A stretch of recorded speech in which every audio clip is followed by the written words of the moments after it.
Ho, ho, ho. Yes, Barbara, there is a black Santa Claus.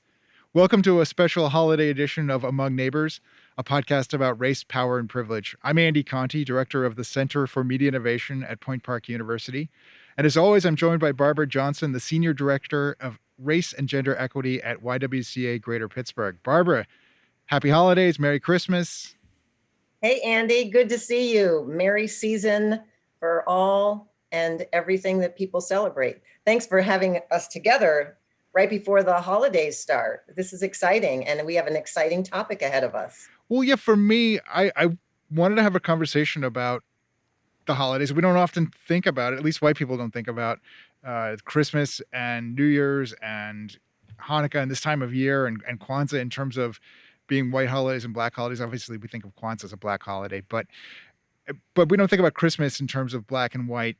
But I saw this column about black Santas, and it got me thinking about what it must be like to be a black person at Christmas. And what is it like for you, Barbara? You said you collect some black Santas, or do you distinguish them? It's so funny when you mentioned that, Andy. I had not really thought about it until you said that. And then I remembered, I have two sons. They're grown now, but I remember when they were little, the first thing that I had to spend a lot of time doing was finding, my kids are in their early 20s, my sons. So the first thing I remembered was literally having to search high and low for children's books that had characters in them that looked like them.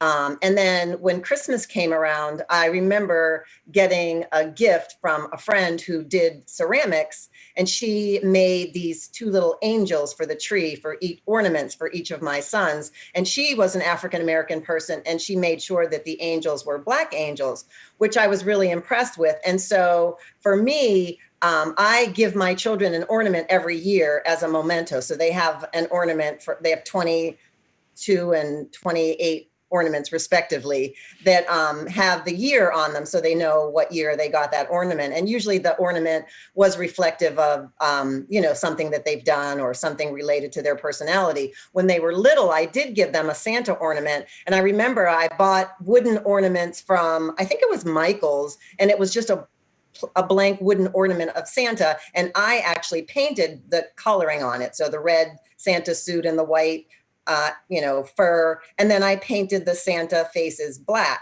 And then when they were older, both of them played sports, one of them soccer, the other one football. And I got these little characters that was a football figure kid and a soccer figure kid. And again, I used a magic marker, brown, and colored their faces brown. So I was always cognizant of, my kids being able to see that everything could represent them, including the types of things that happen at Christmas. And so that was one of the things that I remembered when you talked about this whole Santa thing. My kids never, my youngest son never liked characters that you could see on TV, but then see them in real life because he was afraid. So he didn't like seeing Barney in real life. He didn't like seeing like any of those characters that were dressed up. So my kids never wanted to go see Santa and be part of that. They never wanted to. So I never had that experience, but I do remember talking to friends who did that and talking about how hard it was to find a mall that had a black Santa. Was there ever confusion about it? Because the pop culture, we think of Santa as white, right? Coca-Cola ads and TV, all the cartoons and the shows. He's always portrayed as a white man, jolly white man.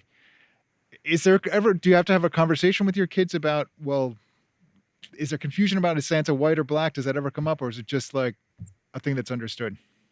That's interesting you say that, because I made all that effort to, make sure their holiday representations were in black and brown. And we never had a conversation about it, but maybe I confused them because all of mommy's ornaments are brown, but that's not what I see in real life. Yeah. That's funny. Well, let's bring in our first guest. We have Debbie Norrell, who's a lifestyles columnist with Soul Pitt magazine. And she recently wrote a column about collecting black Santas. Debbie, welcome to Among Neighbors. Hi, Andy, and I'm so happy to be here. How are you today? Good. Thanks for making time to have this conversation. And I love you. For those watching the video, she's got all these black Santas behind her. And this is just a small, what you see behind me is a very small representation of my collection. The collection is all around the living room and the dining room and the kitchen. And I just recently, I said this year I was not going to buy any more because I felt that I had enough. So I was out shopping the other day and I found, All right. this is a cookie jar. Okay, so he is a cookie jar. So while I'm in the store, I put him and I found a black nutcracker. Oh, wow. Nice. I found a black nutcracker. So I put the black nutcracker and the Santa Claus in the cart and I took their picture. And I posted it on a group. I checked this morning and there are over 1,300 comments. Most of them were positive comments or likes, but the negative comments were just, it totally out of hand. Totally out of hand. I mean, now, Andy, I don't know if you are familiar with the brown paper bag test. I don't know if you're familiar with that. No. What is this? Tell me. What is the brown paper bag test? The brown paper bag test, Andy, years ago, certain groups, certain clubs and everything would not let you into the club if you was darker than a brown paper bag. Wow. I'm sorry. I've never heard of that. That's awful. So if you were darker than the brown paper bag, you weren't going to get in. You're not getting in. You're not going to get into the club. You couldn't join this church. We don't want you in this church if you're too dark. If you're too dark. And people were, that's how it got. Somebody even mentioned the brown paper bag and then somebody said, well, I thought we were beyond this. It was unbelievable. It's unbelievable. So then I get home. I said, well, let me take another picture of the Santa Claus and show him he's not really that dark. He's dark, but he's not that dark. And it's just like, it's unbelievably crazy. So most of my Santas they're all about the same complexion. I have so many different ones. Funny, Debbie, you mentioned the coloring because I have a friend who collects dolls.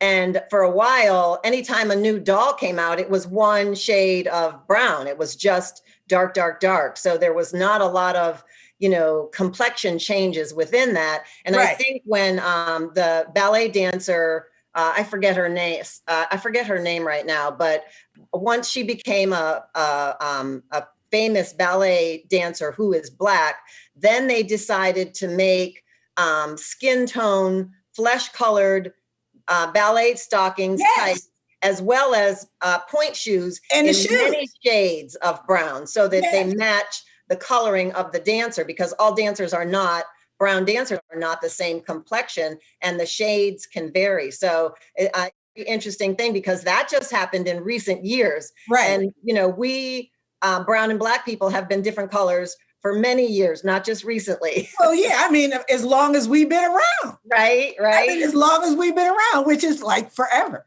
And it's so interesting that the Santas are all of my Santas are different as far as complexion.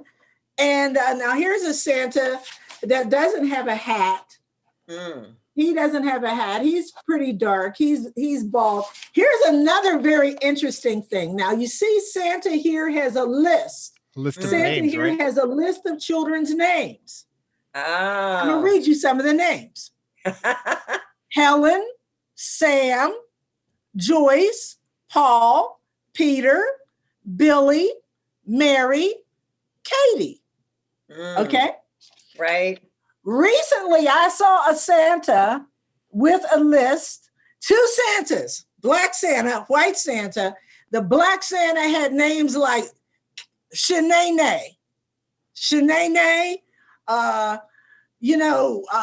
Leroy, Tyrone, all these more typical Black names.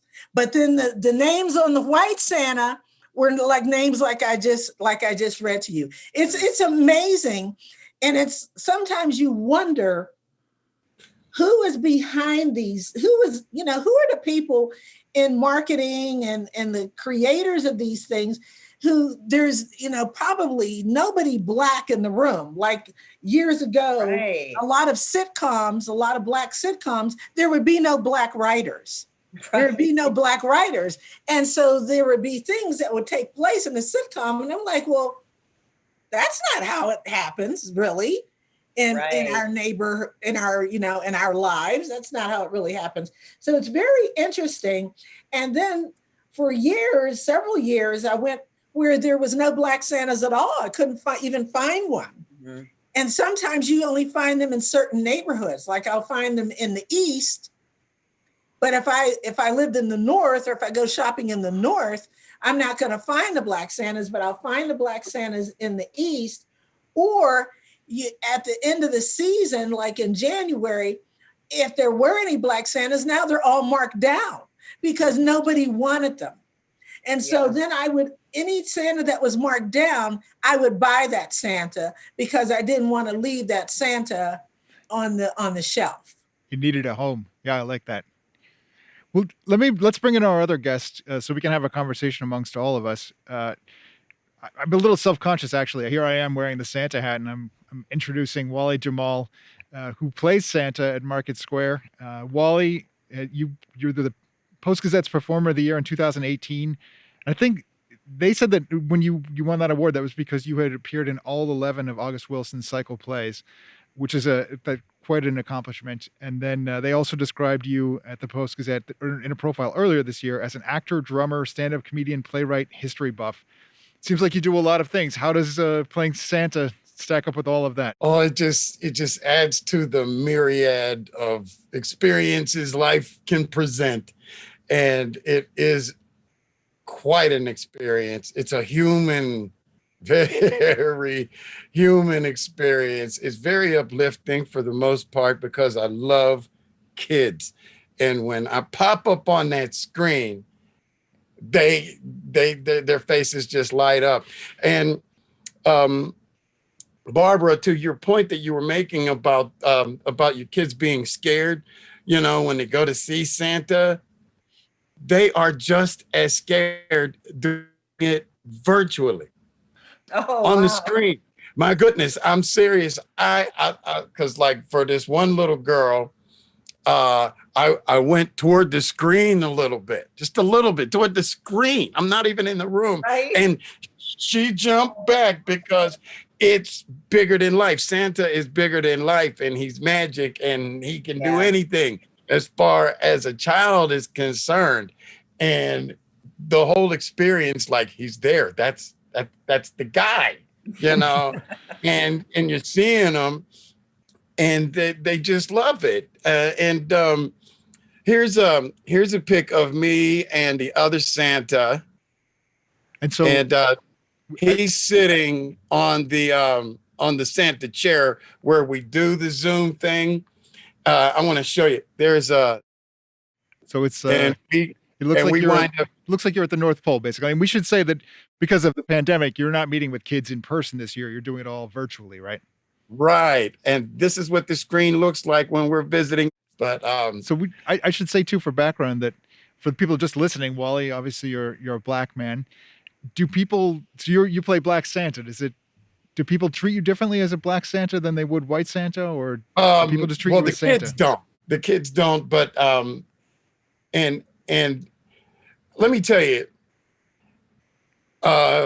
fraction wise of the people that come to see Santa, I get about a third of the visits that the white Santa gets.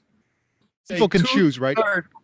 Yeah, right. Either mistletoe or ornament. Mistletoe is the white Santa and ornament's the Black Santa.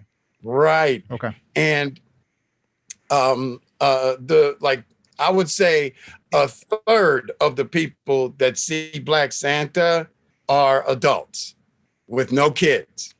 Oh, wow. I've had 3 adult couples visit me as Santa with their dog.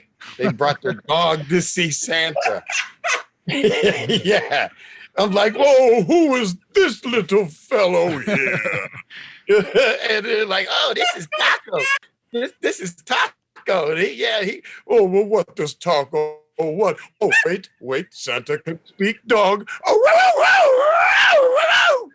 and the dog looks up and he's like, looking at him like, see, Santa gets through to everyone. What does Taco want for Christmas? You know, and this and that, and they'll go through, hey, Taco wants world peace. Yeah, okay. And they'll ask me for stuff. This is, crazy stuff. I'll get the young people because we're right next to Primanti Brothers. So we'll get some people who, just left happy hour and decided to come see Black Santa. And there's one kid, now the white Santa, he gets just as many goofs. But he gets more visits. But I've had these young people come to me and I'm like, what can Santa get you for Christmas? And they'll say, a life. Well, Santa doesn't do psychotherapy. Nice. Because when it's adults, I'll stay in character, but I'm not going to talk to an adult like I'm talking to a 7-year-old with stars in their eyes. Yeah. Right. And that leaves me a little leeway to be a little creative and be a little jazzy, maybe even a little snarky, like you are asking Santa for this, right? And I'll tell you another thing. Just because you're a person of color does not mean that you're going to choose Black Santa Claus. Yeah. I've watched the other Santa Claus, sitting there talking to many Black kids. Yeah. And it's not our position. That's the socialization, right? That's and it's of our world. That's where I go into actor mode, where I'm in actor mode at all times. This is an acting job. Right. And I can't ponder things but so much, because that would include me actually presumptively going into the households of these people and making judgment calls on what what they're teaching their kids and what they're not teaching their kids. And I can't go that far. You come see me, I'm going to be Santa. People have to pay, or is it free, Wali? There's a donation. These things go to benefit the Pittsburgh Food Bank. Okay. So each visit, the money goes towards that. And that's another reason why I'm so happy to be a part of it. I've done the Post-Gazette thing off the record that they would do every year. And it's a musical put on by Pittsburgh Musical Theater and other professionals, SAG-AFTRA, and they do a musical at the Byham Theater every year. Last year was the last one they did. And it's a parody of Pittsburgh. It's so much fun. Yes, it is. It's so much fun. That goes toward the Pittsburgh Food Bank and toward scholarships for kids in musical theater and whatnot. And that's the part that, really makes me feel like substantial, like I'm doing something substantial to help people in a time when people really need help. Yeah. Yeah.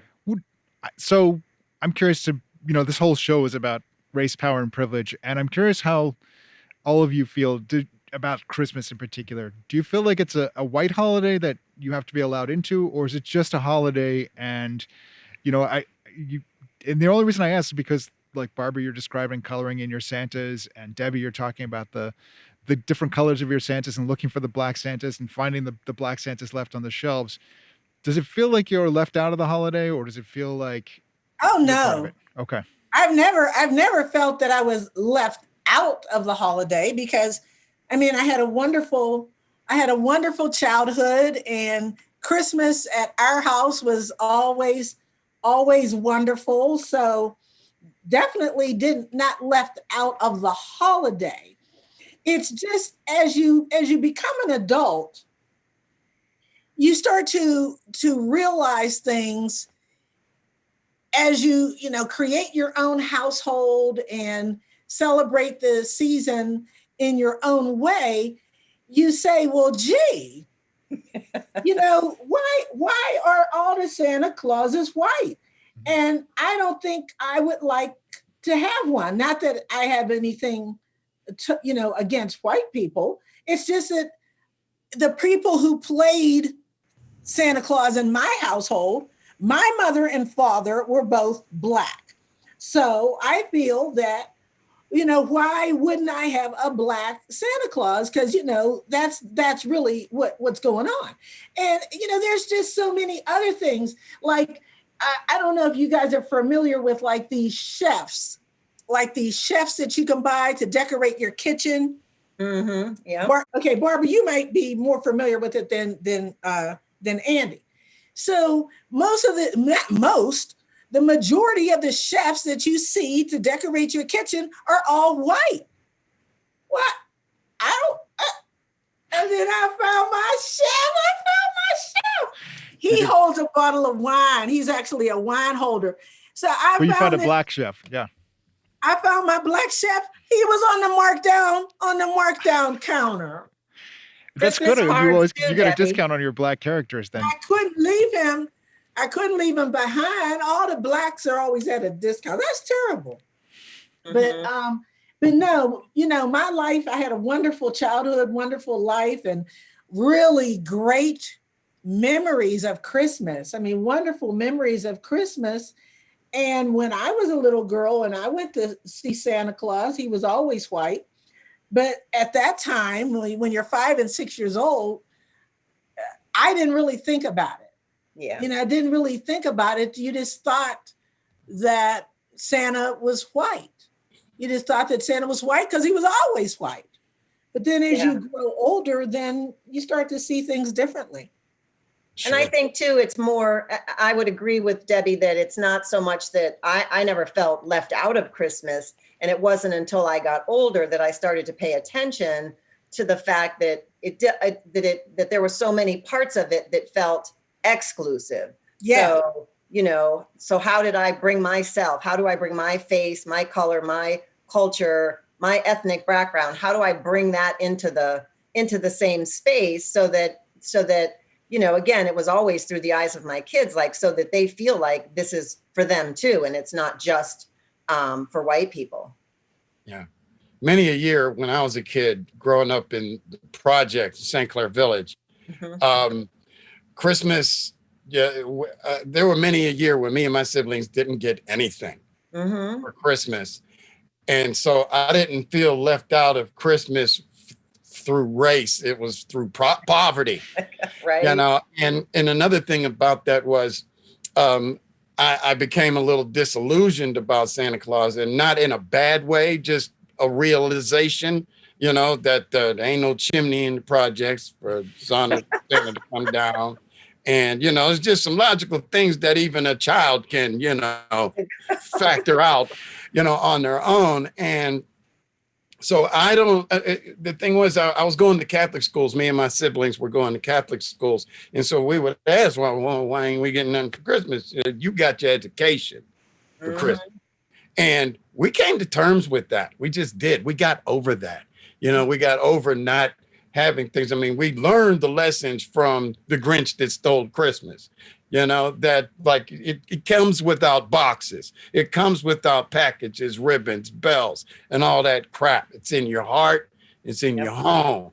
Therefore, I look at Santa Claus as an American thing, not necessarily a white thing, because there are other countries that are white that they don't think nothing about Santa Claus. So it's mostly an American adaptation, you know, that we have adopted in our culture. And so I look at it more as an American thing than and I think the commercialization too is something that I had not thought about either, Wally, because I remember when I was younger, you know, I grew up in a single parent household with 4 brothers and myself. And so, you know, we walked down to the local YWCA or YMCA parking lot the night before Christmas and got a tree for free because they gave them away right before Christmas. And, you know, all of us carried the tree. So there was traditional things that didn't happen in other people's families, I'm sure. But, you know, we walked back home. It was just a couple blocks away, but all 5 of us had an arm holding onto the tree and we brought it back home. And it was the joy of being together and it was the joy of decorating it. I mean, our stockings had oranges and, you know, peanuts in them and some crackers, not toys and candy. And a lot of the gifts we got were, you know, homemade gifts that we made for each other as kids and that my mother made for us. So there was a lot of more of the camaraderie of being together as a family, more important than, you know, monetary gifts that we wrote on a list, because there was no list writing in our household. You know, that's funny, Wally and Barbara, that you mentioned that, because things were very different in my household. So I had a mother and a father, and we built our home. We built our house in 1954. We were the only family that ever lived in the house. Although my mother always told us we were poor. We were poor, but it didn't appear like we were poor. Because, you know, we had a beautiful home. We had 2 cars. We went on vacation every year. And I always, you know, made a list of things that I wanted for Christmas. And there was always a lot of gifts under the tree. But we didn't have a chimney. We didn't have a fireplace or a chimney. But it was always even though my mother did what was called day's work. So you know what day's work is? Oh, yeah. So my mother did day's work. And my father worked at Seal Test Foods out on now it's called on the High Level Bridge. I used to love that ice cream. Yeah, so Daddy worked at Seal Test, but then Daddy got laid off when the weather got cold. The ice cream sales went down, and so he got laid off every year. And then he would clean white people's houses and do these different things. He'd paint and all that. So we had a really good life. We had a really good life, and you know, there's an assumption, a lot of white people or even Black people have an assumption that most Black people grew up in the projects. Mm-hmm. And that's not the case. Right. You know, you might not have been well off, but, you know, you lived a different life. And so, you know, our Christmases were always plentiful, you know, very, very plentiful.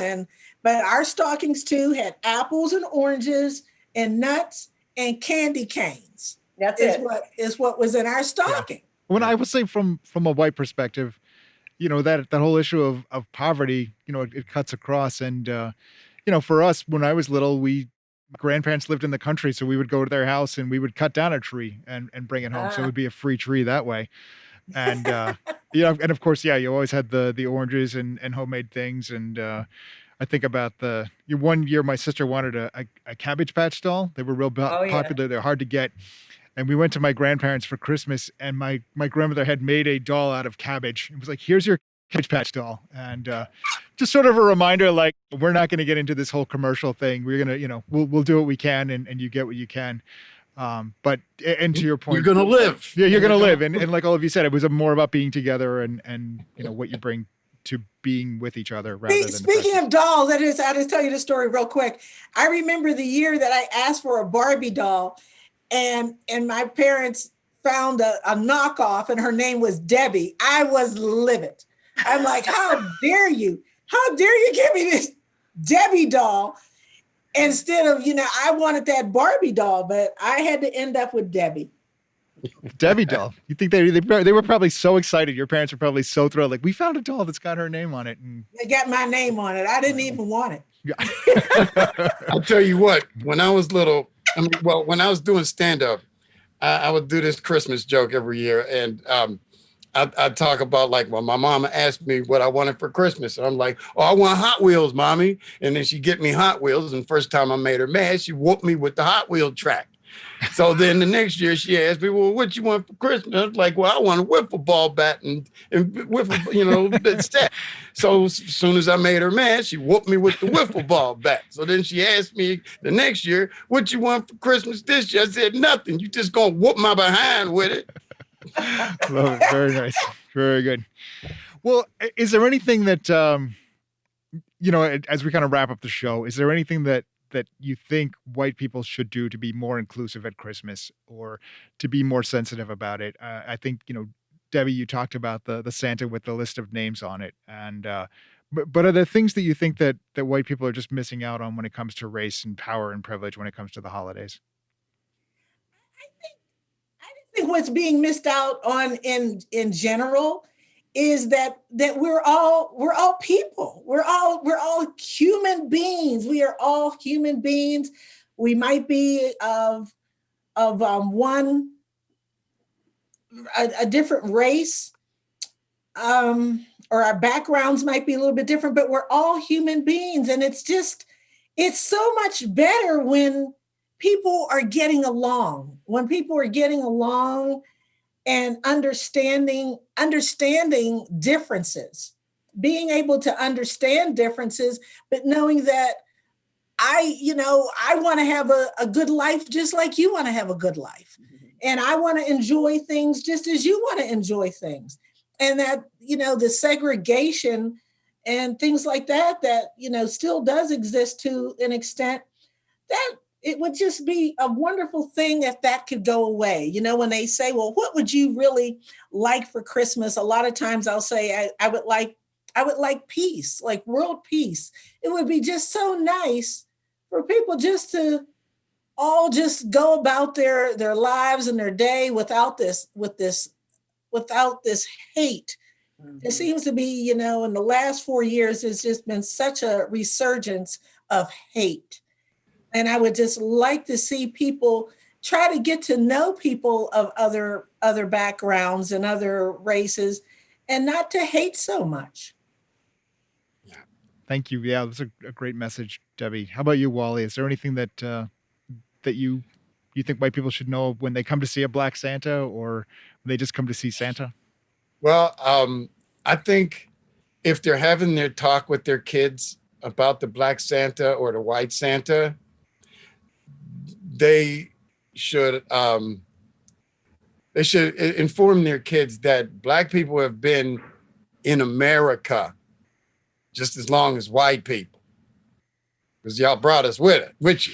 if not longer. You're right. That we are Americans, and that's the point that I'm making. That is he a Black Santa or White Santa? He's an American Santa. I think putting that on in front of everything, that you have any kind of confusion or discrepancy or some kind of way to nomenclature it. He's American.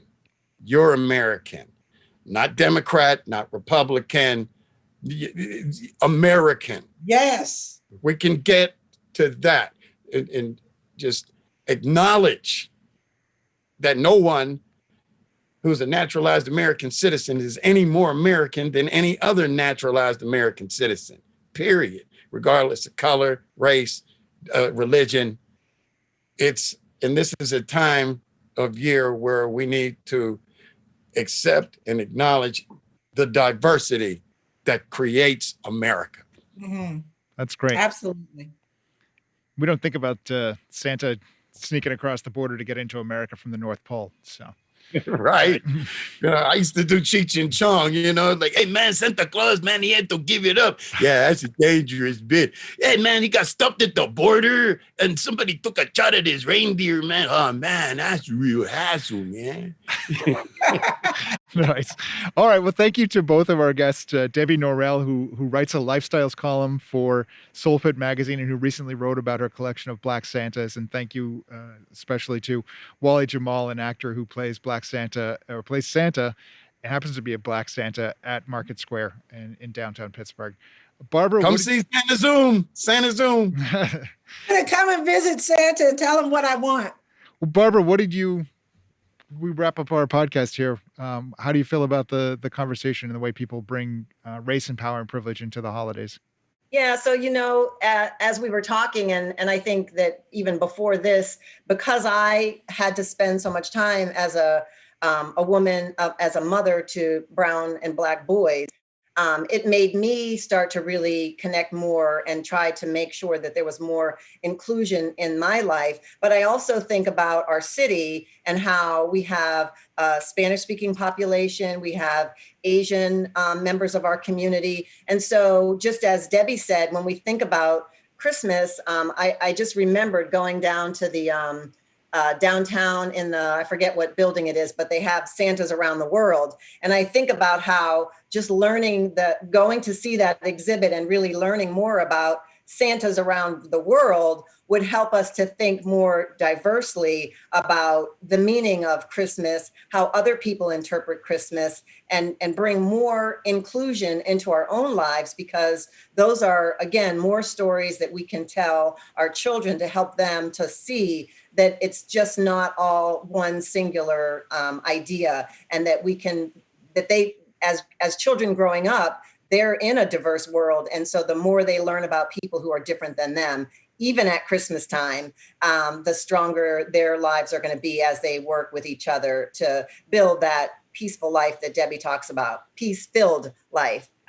So thank you to both of you. This was an exciting conversation, just again, talking about race, but diving into one specific aspect of our lives as neighbors in the city. As a white person and as white people, I think what you're saying, Barbara, is especially important and doubly important to think about. Christmas is not just the way that we always think about it in popular culture as just a white holiday, but to bring in that diversity you're talking about. And I think the touch point that you offered up, the Santas from around the world that appear at PPG Place downtown, that's a great point. I mean, that's Santas. There are all kinds of different Santas. Santas looks, like people, just as there are all kinds of different kind of people. There are all kinds of different Santas. And some skinny and some fat. and I think as from my perspective, we have so many Christmas decorations at home, but I think it's incumbent on me to go out and make sure that we've got a Black Santa under the tree as well. And, I might even buy one before they go on discount, Debbie. So I might not good luck with that. Wait, yeah, if I can find one, right? I'll try to find you one and send it to you. Okay, thanks so much. Well, you have so many. Thanks to everybody who listened to this special episode of Among Neighbors, a podcast about race, power, and privilege. Today's show was produced by Eddie Robas, and you can find our show anywhere you listen to podcasts or at centerformediainnovation.org. Barbara, Merry Christmas, Happy Holidays. Thanks for being here. Thank you so much. You too, Andy. Enjoy the season, everyone, and stay safe.